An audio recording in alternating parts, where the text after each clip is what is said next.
August 2nd, 1944, midnight. A lone American C-47 cargo plane circles silently above the dark mountains of German-occupied Serbia. Below, in a narrow meadow carved out of dense forest near the village of Pranjani, a single fire flickers, the signal. The pilot banks hard, scanning the treetops. He cuts the engines for a moment. Silence. Then, three silhouettes leap from the aircraft into the void. Their parachutes snap open in the night air and vanish into the black canopy of trees. On the ground, thudding impacts. Twisted knees. Crushed underbrush. The three men scramble to gather their gear. Weapons, rations, medical kits, and a precious radio, carefully padded against the fall. The silence is short-lived. Figures emerge from the forest with rifles in hand. Lean, bearded, dressed in patched uniforms, boots worn through. They are Chetniks, Serbian resistance fighters under General Draza Mihailovic. Hardened guerrillas who've been at war since 1941. The Americans are led through the woods to a weathered farmhouse. Inside, waiting at a table beneath a flickering oil lamp, is Mihailovic himself, gray-bearded, tired-eyed, sharp as a blade. Once a colonel in the Royal Yugoslav Army. Now, the most hunted man in the Balkans. "You men are safe," he says through an interpreter. "All of them. We have done everything we can." Captain George Muselin looks around the room. Scarred floorboards, maps spread across a table, rifles stacked in corners. Then asks, "How many?" 250, Mihailovic answers. "Maybe more. Scattered across the hills. We are bringing them in." 250 downed American airmen. Shot from the sky over enemy territory. Rescued by Serbian villagers. Protected by guerrillas. Hidden for weeks, some for months, from German patrols. This is Operation Halyard, the largest rescue of Allied airmen in World War II. And it almost never happened. 6 weeks earlier, Bari, Italy. Inside a dim intelligence room at 15th Air Force Headquarters, Lieutenant Colonel George Crayer scans reports arriving by encrypted radio. He's been watching the losses mount. American B-24 Liberators and B-17 Flying Fortresses ripped apart by Flak and Luftwaffe fighters over Romania. Every mission to bomb Hitler's vital oil fields at Ploesti is a round trip of over 1,500 miles. And each time, more airmen don't come back. 10-man crews, navigators, engineers, gunners, shot down, captured, or worse. Some survive. They bail out. Their parachutes blossom in the sky over Yugoslavia, a deadly descent through enemy territory. If the Germans find them, they go to POW camps. If the Gestapo finds them, they vanish. But something unexpected is coming through the wires. Reports, signals, coded transmissions from deep inside Yugoslavia. Airmen are alive, being hidden, protected by Serbian peasants and Mihailovic's Chetniks. Federal cared for, kept from the enemy at enormous risk. But there's a problem. Politics. Britain once supported Mihailovic, sent weapons, advisors, praise. But now Churchill has switched sides, backing Josip Broz Tito, a communist, a partisan, trained by the Soviets. Tito's forces are ruthless, aggressive, brutal in their war against the Germans and against the Chetniks.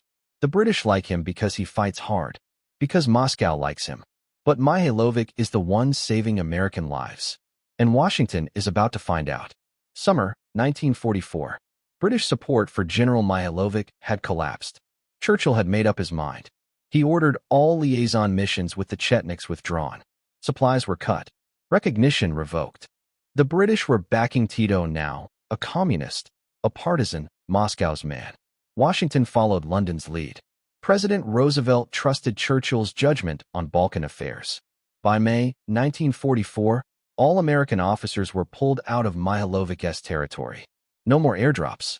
No more weapons. No more help. Mihailovic and his men were left isolated, encircled by the Germans, hunted by the partisans, abandoned by the Allies. But the downed American airmen were still there, scattered across Serbian villages, hiding in barns, cellars, and attics, protected by farmers who had nothing, hidden by peasants who would be executed if discovered. These men weren't just statistics. They were sons, brothers, husbands, and they were waiting for a country that might not come. Back in Bari, Italy, someone remembered them. Captain George Muselin, OSS operative, Serbian-American. college football champion turned spy. He had been to Yugoslavia before, October 1943. Dropped into Mihailovic's mountains. Spent months living with the Chetniks. He had seen the truth with his own eyes. How Serbian villagers shared their last crumbs of bread with American strangers. How they risked torture and death to keep airmen hidden from German patrols. How Mihailovic's guerrillas treated Americans like family, not foreigners. In May 1944, Musolin had returned to Italy, escorting 40 rescued airmen, just ahead of the British withdrawal. He wrote detailed reports, debriefings. He pleaded with his superiors. They're still out there. Mihailovic is still protecting them. But he has nothing left. We have to get those men out before it's too late. The top brass agreed. But politics got in the way. The British blocked it. Supporting Mihailovic would anger Tito, damage Allied cooperation with the partisans. They refused to support a rescue behind Chetnik lines. Musolin was done playing by the rules. He bypassed the chain of command. Went straight to the top. General William Wild Bill Donovan, head of the OSS. Musolin laid it out. 250 American airmen. Trapped. Alone. Being hidden by Serbs. And politics are going to kill them. Donovan took the case to the only man with the power to override Britain. President Roosevelt. Roosevelt listened. The message was clear. American boys were being protected by Serbian villagers who had nothing to gain and everything to lose. If we abandoned them, it would be a national disgrace. Roosevelt gave the order. The rescue would happen. And Churchill, reluctantly, agreed to cooperate. Operation Halyard was greenlit. But time was running out. The Germans' new airmen were hiding in Serbia. Patrols increased. Rewards were offered. Villages were threatened with destruction. And Tito's communist forces were closing in from the east, not to help, but to eliminate Mihailovic.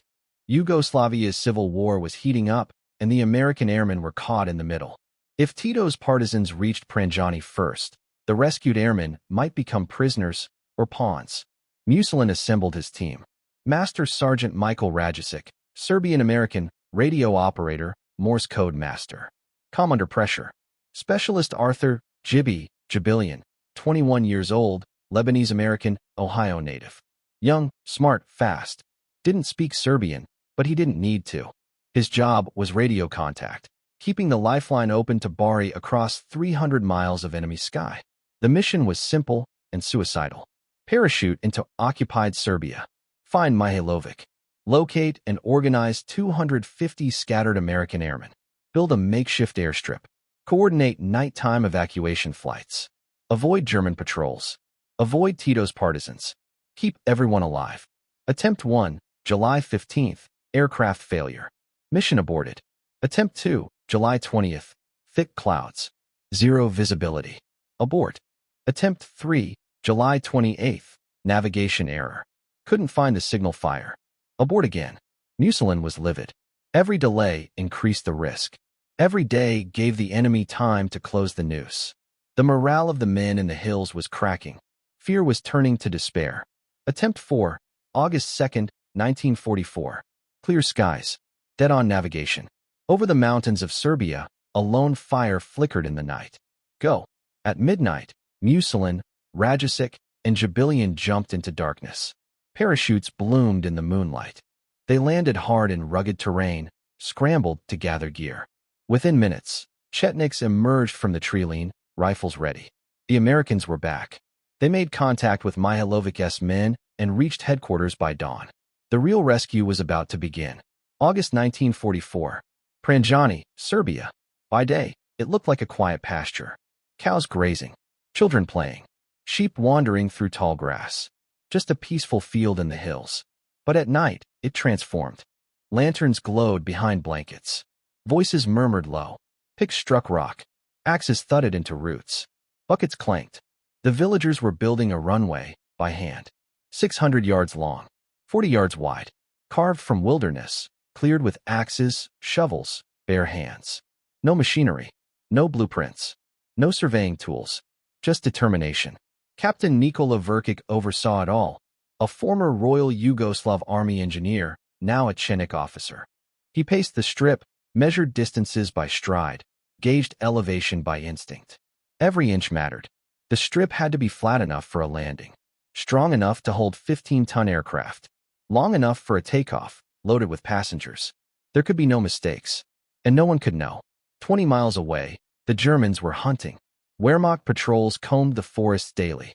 SS units questioned villagers. Luftwaffe recon planes crisscrossed the sky. One slip, one sign of unusual activity, and the cost would be catastrophic.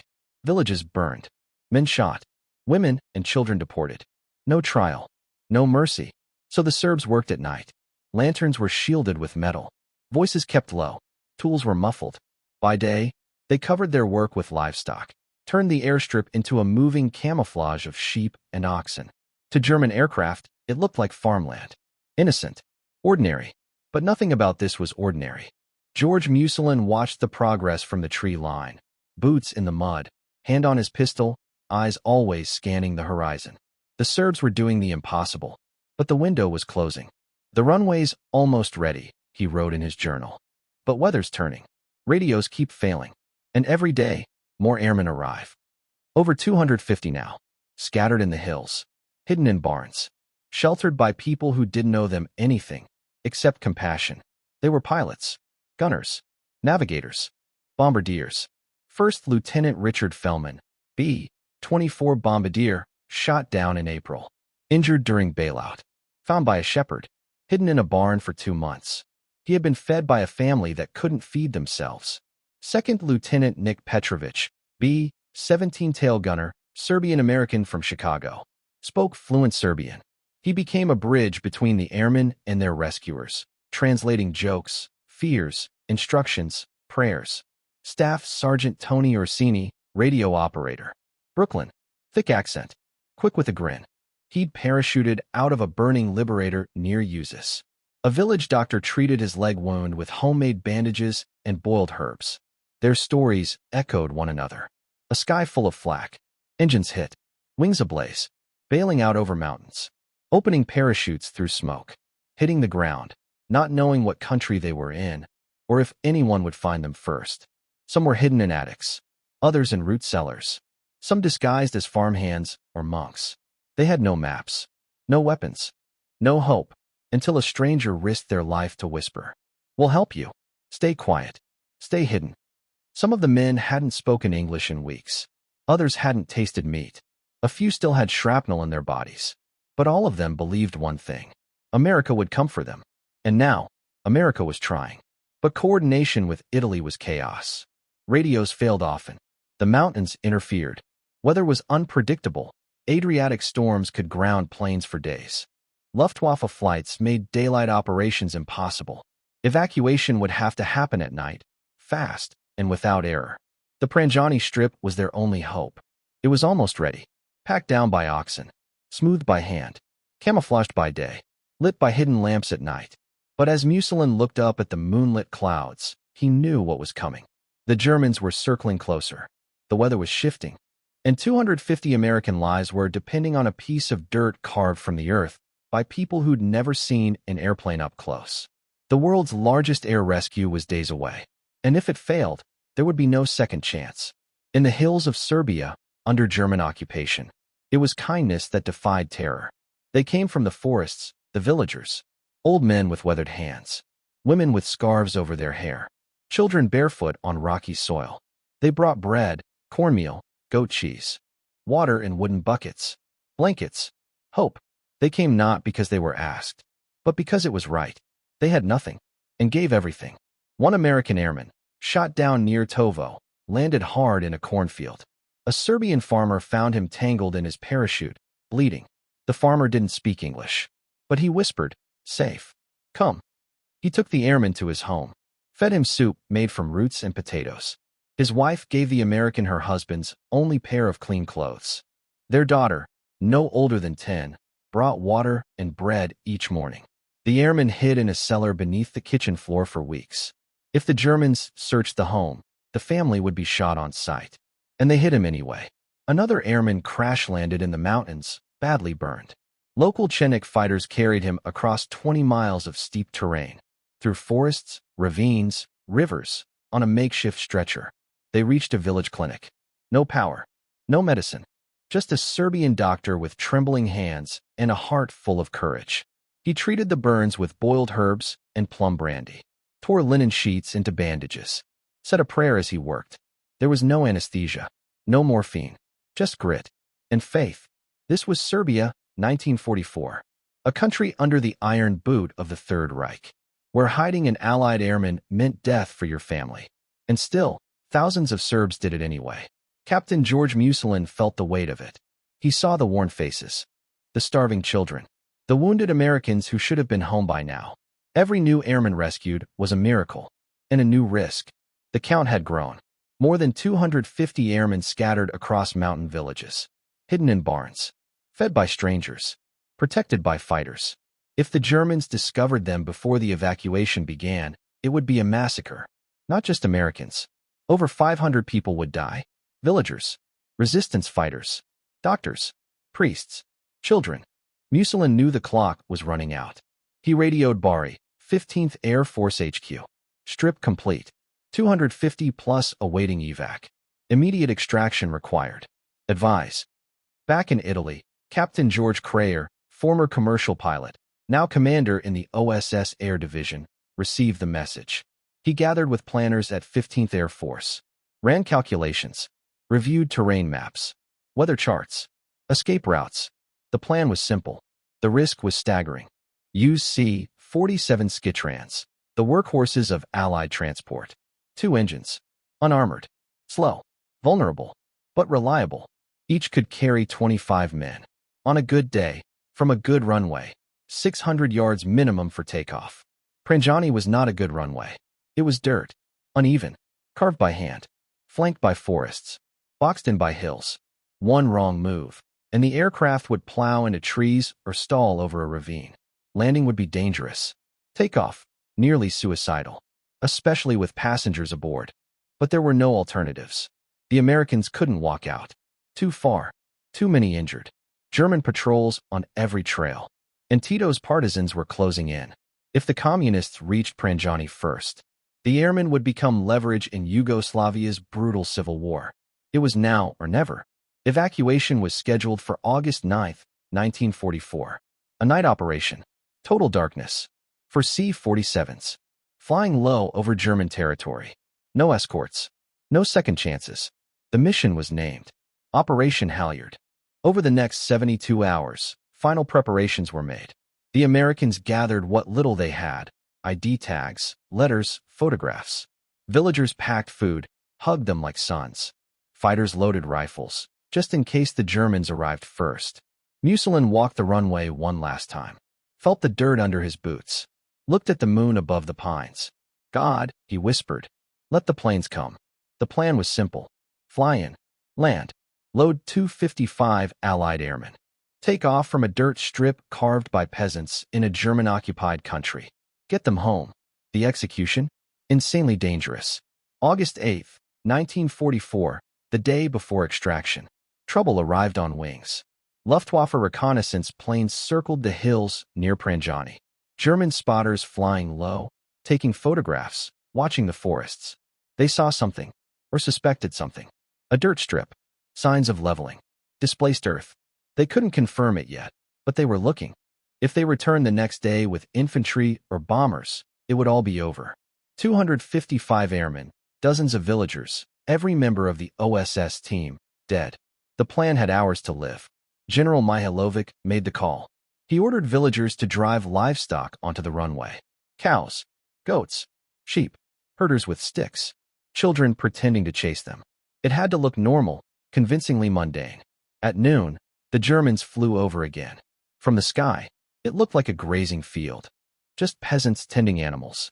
Just another day in Serbia. The deception worked. The planes circled once, then turned east. They didn't come back. Midnight. August 9th, 1944. The forest whispered. The meadow held its breath. 255 airmen emerged from hiding. American flyers, mostly. A few British. 1 or 2 French. Pilots. Gunners. Bombardiers. Radio men. Some limping. Some with arms and slings. All silent.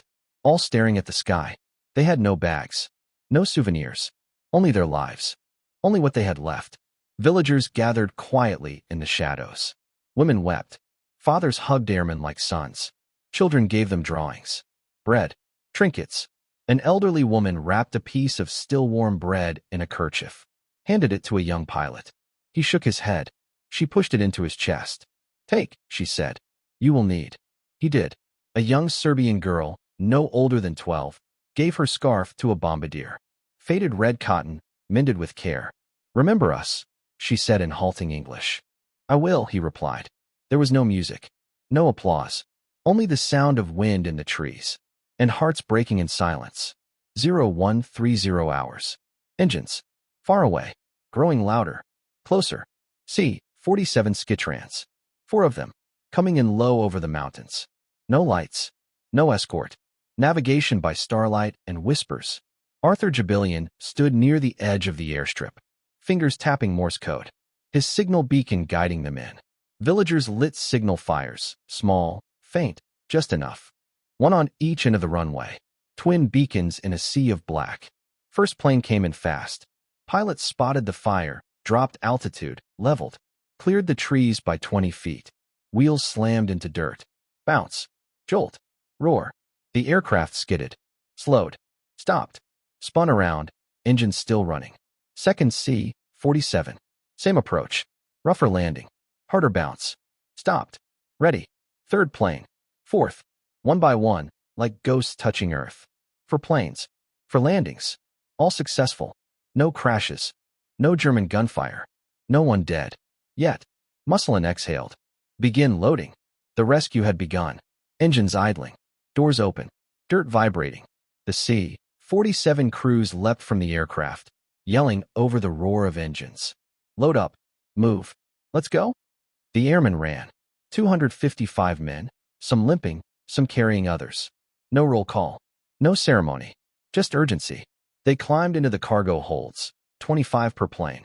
No seats. No straps. Sit on the floor. Stand if you had to. Just get inside. Just get out. Then something remarkable happened. A final gesture. A quiet explosion of gratitude. As airmen boarded, they began unlacing their boots. Combat boots. Worn, heavy, durable. They tossed them into the crowd of Serbs. One pair. Then another. Then dozens. Boots flying through the air, landing in dirt. Villagers caught them like gifts from the sky. Old women. Barefoot boys. Ox herders in wool slippers. Men who had worked 20-hour days building the runway with nothing on their feet but rags. Now holding the only real shoes they'd ever owned. It wasn't planned. No one ordered it. Just a spontaneous act of love and thanks. From men who had survived because these villagers had risked everything. The scene was chaotic. Beautiful. Emotional. Tears. Laughs. Long embraces. Serbs waving through tears. Americans shouting last words. "We'll never forget you. Thank you. Thank you." Then the doors slammed shut. Engines thundered. The strip cleared. First C-47, full of airmen, taxied fast. The pilot stared at the treeline. It was close. Too close.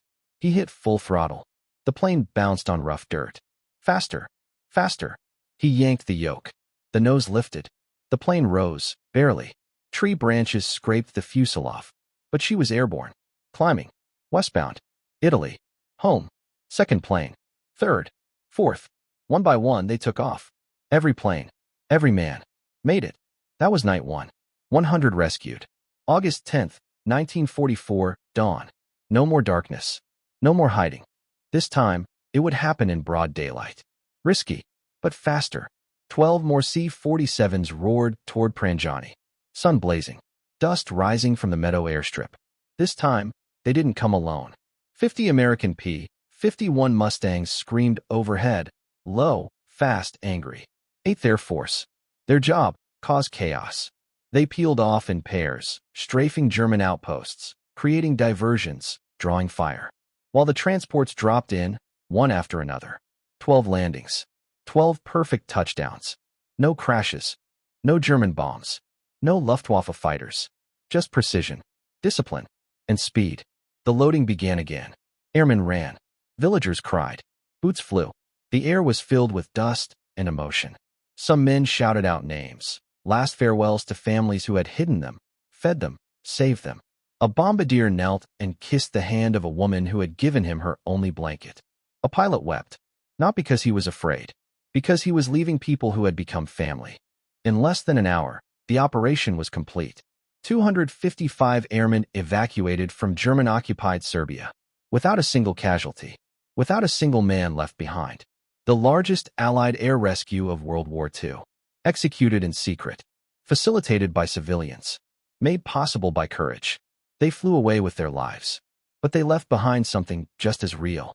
Boots, scattered across the meadow, proof that they were there.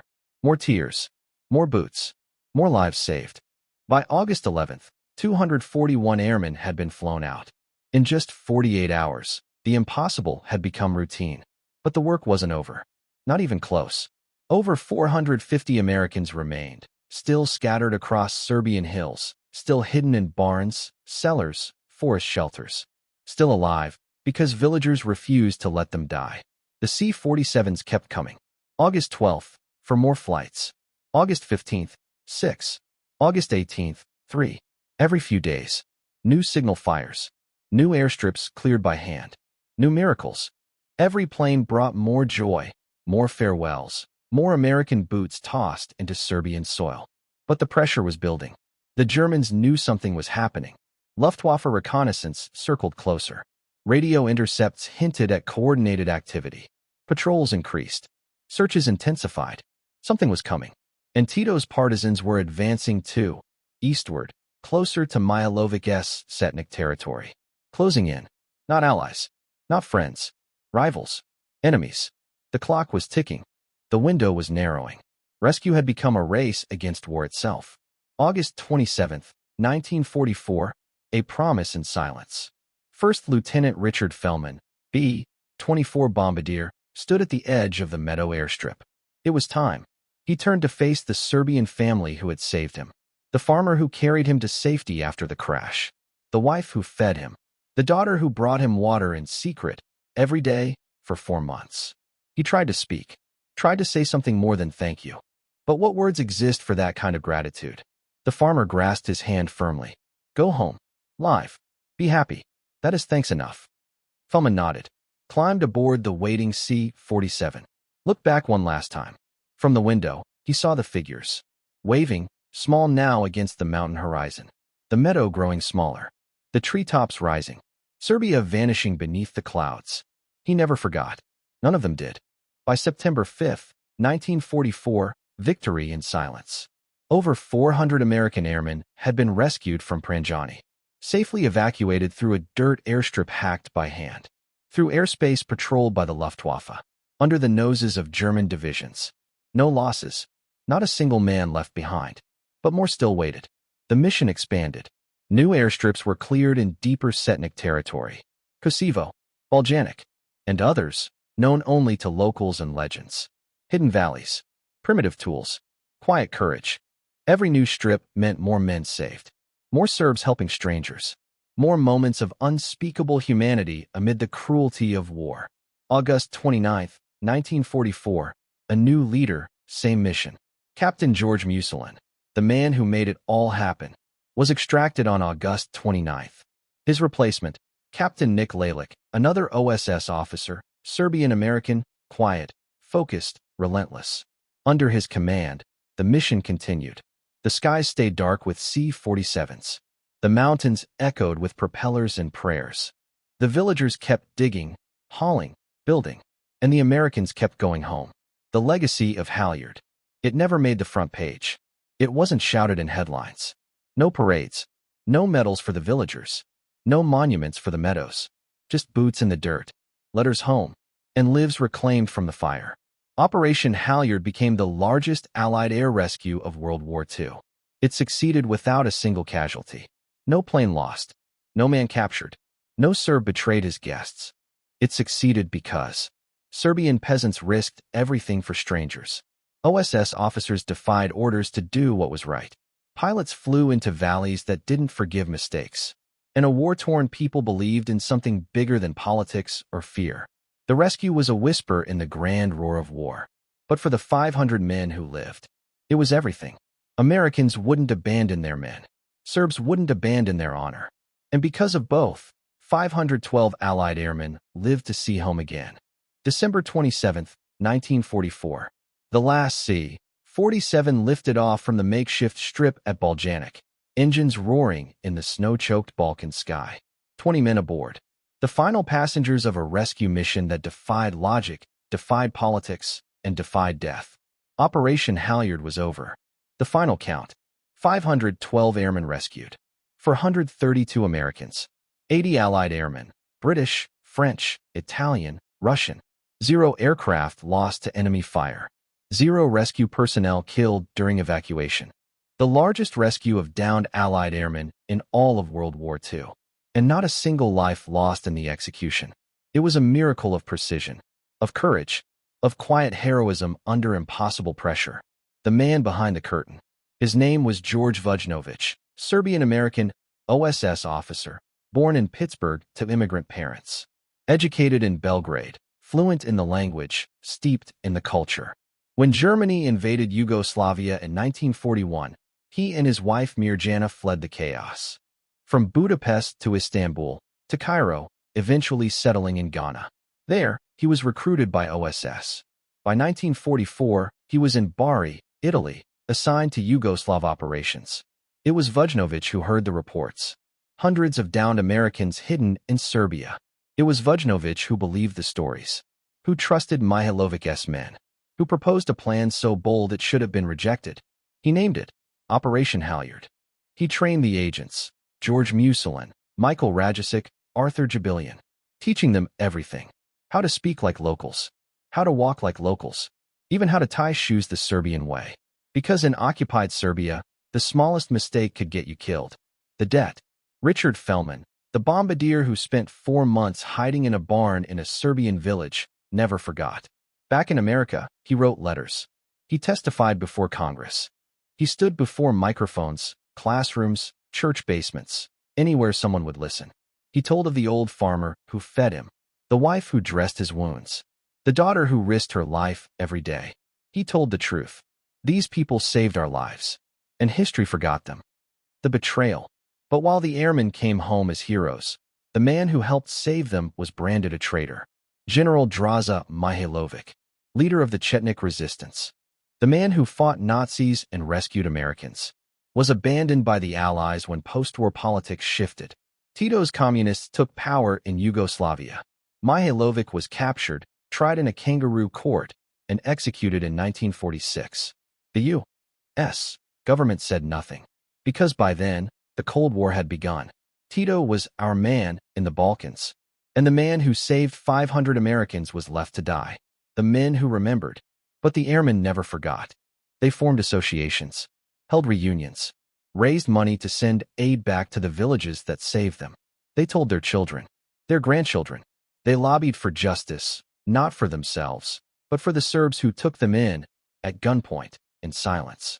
They didn't do it for politics. They didn't care who ruled Yugoslavia. They remembered the people, the faces, the hands that pulled them out of the snow, the food shared, the barns that became sanctuaries, the lives risked, without expectation of reward. The legacy. Operation Halyard remains a masterpiece of silent heroism. It wasn't won with tanks or bombers. It was won with trust, sacrifice, and the will to do what politics said could not be done. A people under occupation. A handful of OSS agents. 4-engine planes in the dark. 1 dirt strip at a time. Boots thrown to the ground in gratitude. And 512 men who lived to tell the story. But they didn't just tell it. They never let it be forgotten. But truth was about to become the next casualty. 1945, Yugoslavia. The guns fell silent. The flags changed. Josip Broz Tito, communist, revolutionary, partisan leader, seized power. Stalin approved. Moscow smiled. And with that, the Chetniks, the men who saved 512 Allied lives, became enemies of the state.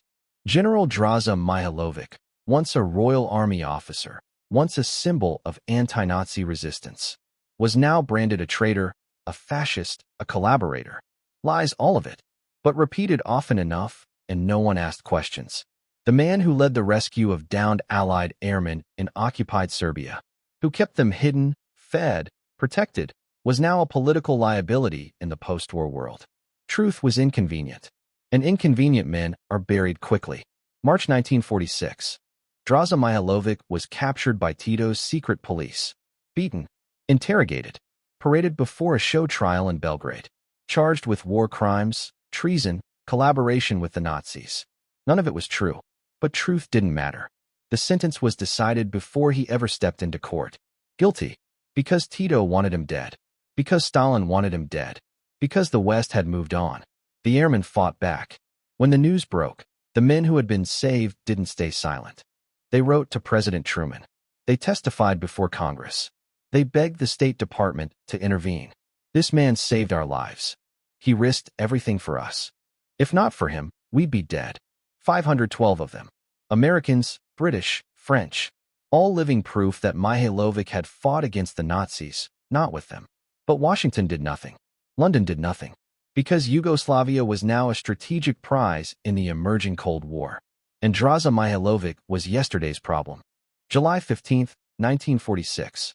A military court in Belgrade pronounced the verdict. Death. Mihailovic stood silently. No tears. No outburst. No last-minute appeals. He'd known this day was coming from the moment they arrested him.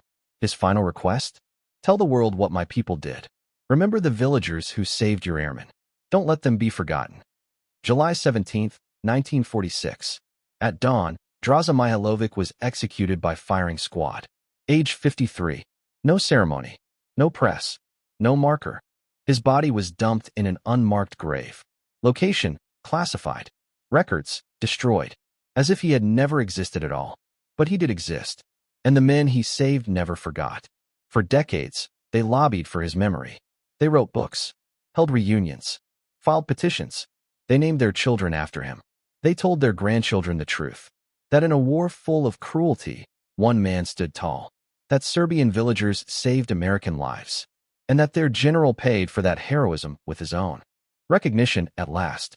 January 1948. After endless pressure from the rescued airmen, President Harry Truman quietly approved a decoration.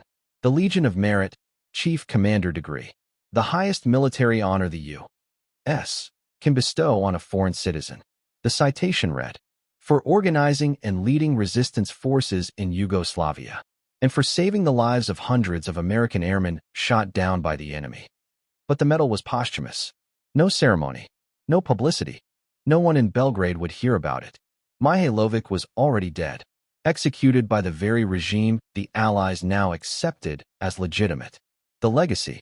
Operation Halyard was a success in every sense, except justice. The men lived. The villagers survived. The gliders flew.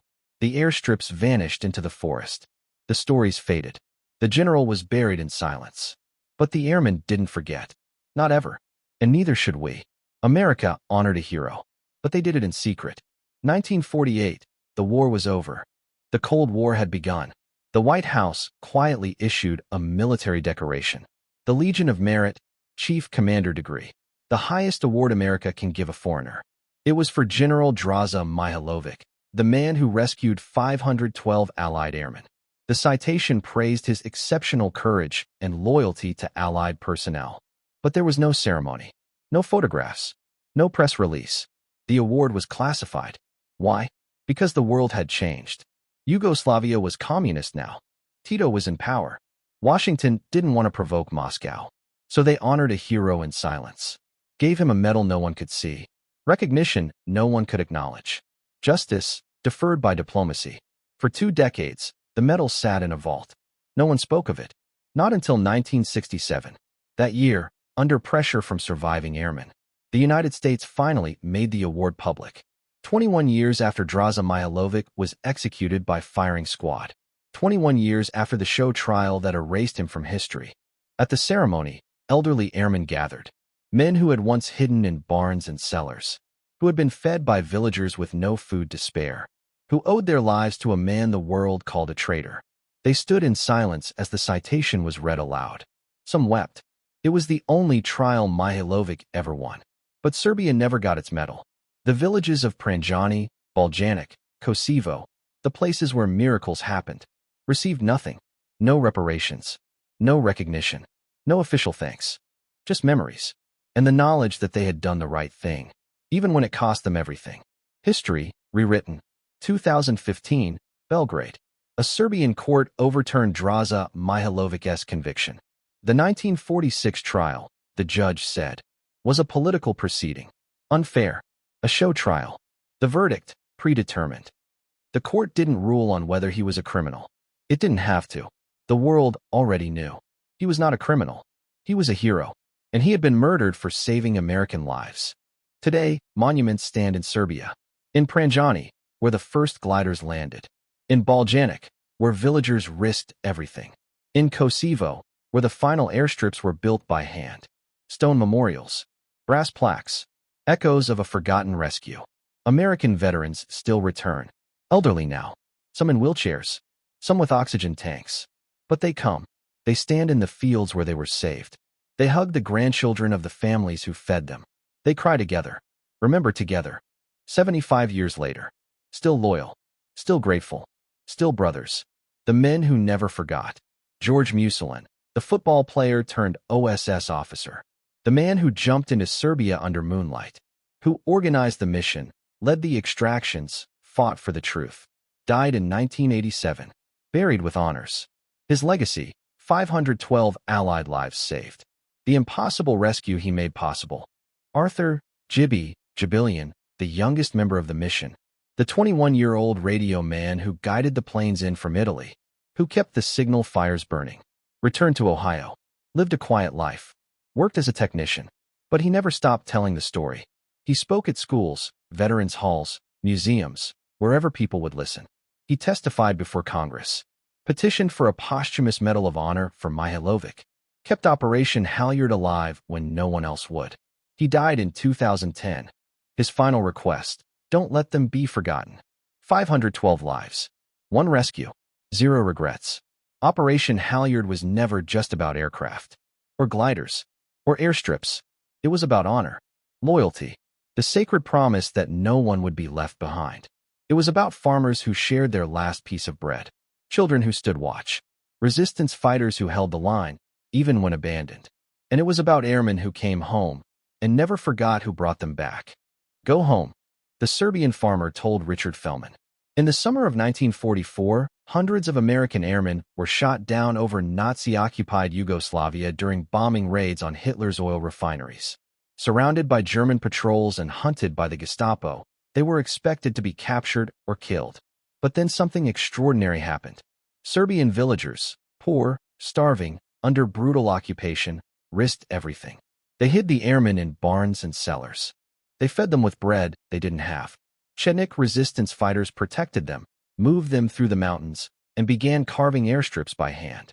With no runways, no support, and no hope, a small OSS team parachuted in to organize what would become the largest Allied airman rescue of World War II. The mission was called Operation Halyard. Over 6 months, 512 airmen were evacuated from behind enemy lines without a single loss. And yet, history buried the story. The man who led the rescue was executed. His name erased. His people betrayed. But the airmen never forgot. This is Operation Halyard, the forgotten miracle, the greatest rescue mission of World War II. The story of ordinary farmers, daring pilots, and American agents who refused to leave anyone behind.